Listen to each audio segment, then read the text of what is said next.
আপনি কি স্বীকার করেছেন যে এটা অপরাধ করেছেন? হ্যাঁ। আপনি কি ভবিষ্যতে এ ধরনের অন্যায় আর করবেন? না, কখনোই করবো না স্যার। আমি সত্যি বলছি স্যার, কখনো করবো না। অনেক বড় অপরাধ, প্রতারণা করছি স্যার। এবারের মতো মাফ করে দেন না স্যার।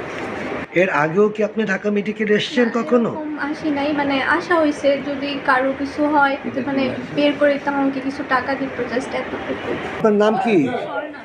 স্বর্ণা। আপনি এখানে ঢাকা মেডিকেল আজকে কেন এসেছিলেন?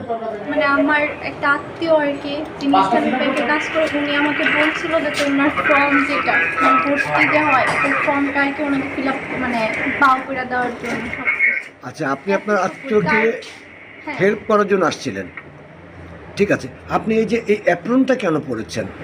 এটা আমি মনে হচ্ছে ওনার অপারেশনটা যদি একটু আগে করানো যায় এটার জন্য। তো অ্যাপ্রন